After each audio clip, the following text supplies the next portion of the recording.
Talking boxing, as always, with our guy Robert Exel, the editor-in-chief of Boxing.com, because we cut Britton Harden totally out of the equation. No, Britton is working today. Unfortunately, he cannot come into the studio. But we do have Robert Exel, the original, on TYT Sports. Robert, firstly, how are you today, my friend? I'm good. Yourself, Rick? I'm doing well. Thank you for asking. Let's get into this fight. Victor Ortiz was knocked out 259 into the second round against Luis Collazo. Collazo, of course, from Brooklyn. He is 32 years old, the southpaw against Victor Ortiz. Now, this is the second time, Robert, that Ortiz's good but not great career has been derailed. He was supposed to fight Canelo Alvarez. It was supposed to be a tune-up fight a few years ago when he fought Josecito Lopez. Thus, Lopez broke his jaw in two different places. But this is the second time now that we think that Ortiz is going to come through in the clutch, and he just does not. Now, a lot of the criticism has been, did he quit? Firstly, Robert, let me ask you, did Victor Ortiz quit? I would not jump to that conclusion. I also heard those charges. Social media was awash with it. Victor Ortiz quit. He's a quitter again and again and again. But it's sort of like a bad echo chamber. I don't think he quit. He got nailed. He got nailed by a punch he didn't see. Granted, he was on his knees. Possibly he could have used the ropes to pull himself up to beat the count. But none of us were in Victor Ortiz's head. We don't know what it was he was seeing or not seeing. I think it's as likely as not that the Barclays Center was swirling around his head. But he got nailed. He got seriously nailed. So to call that quitting, I don't know. Easy for us on the outside to say that he quit, but being inside the ring, I wouldn't jump to those conclusions. So Robert, Ortiz is 27 years old. He has beaten Andre Berto, though he does have a few notable losses, mainly to Floyd Mayweather Jr., however you want to put it. Legal sucker punch, not a sucker punch. Protect yourself at all times, whatnot. And then, of course, he lost to Josecito Lopez, as we just indicated previously. He had a draw against Lamont Peterson. He lost against Marcos Maidana. Is this the sort of fighter that you would classify as a good prospect, a lot of potential, but just can't come through in the big fight? Well, I think he's beyond prospect. I mean, because he has peaked. A prospect is somebody who would be sort of coming up and has this bright future in front of him, whereas I think Ortiz has probably already peaked. I think he's a very good fighter, but he's not a very great fighter. And boxing needs very good fighters so that we can determine who the very great fighters are. And Ortiz sort of fits into that category. Always gives it his all, always comes out to fight, but again, he has certain limitations. I think we saw some of those limitations last night. He was very assertive, very aggressive, very offensive-minded, but in being as offensive-minded as he was, he sort of forgot about defense. And to forget about defense in a boxing match can be critical to one's career, and the results sort of indicated that Ortiz is not in a good position right now. Whether he moves his career forward or not is kind of the question. Luis Collazo, meanwhile, I indicated previously, from Brooklyn, 32 years old, so this was his home at the Barclays. He has some really notable losses to good opponents at the time, Ricky Hatton, Shane Mosley, to name a few, although he did lose to Freddie Hernandez.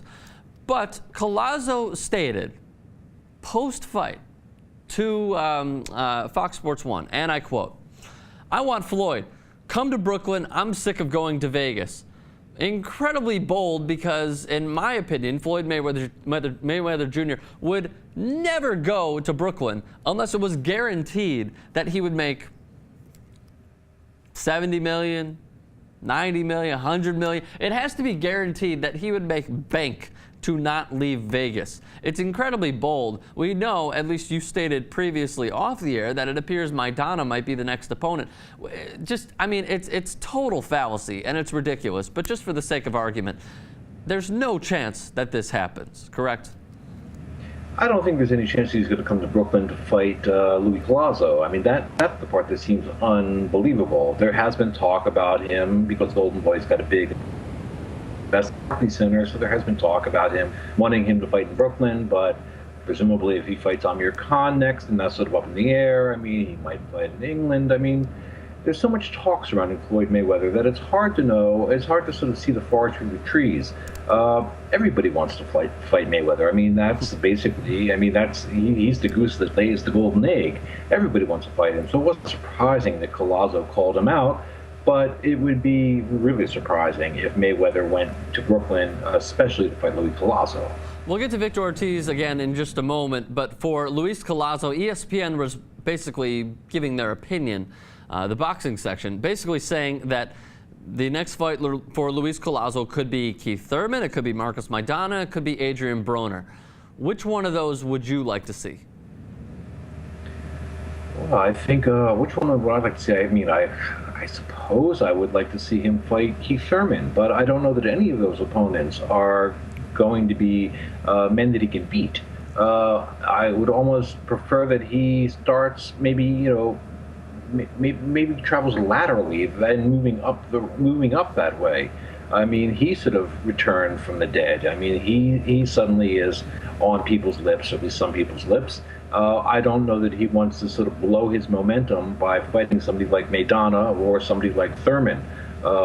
Broner's a possibility, but Broner has his work cut out for him with Maidana, so we don't know where Broner stands in the general scheme of things. So we're going to have to wait and see. Now, let me ask you this last question.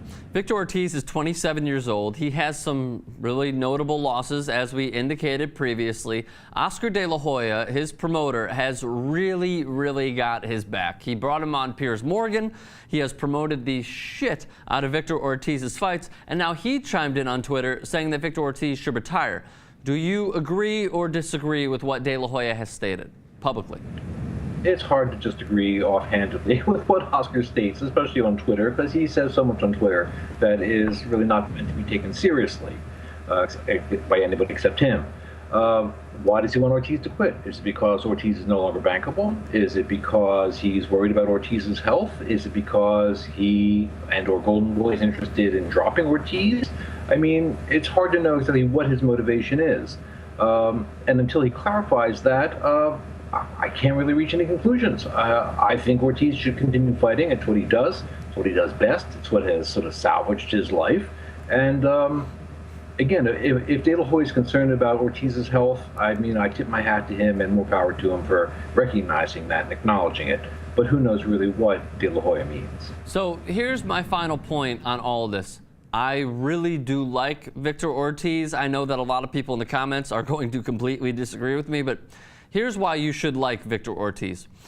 He had an incredibly rough upbringing. It seems like he really does care about the sport.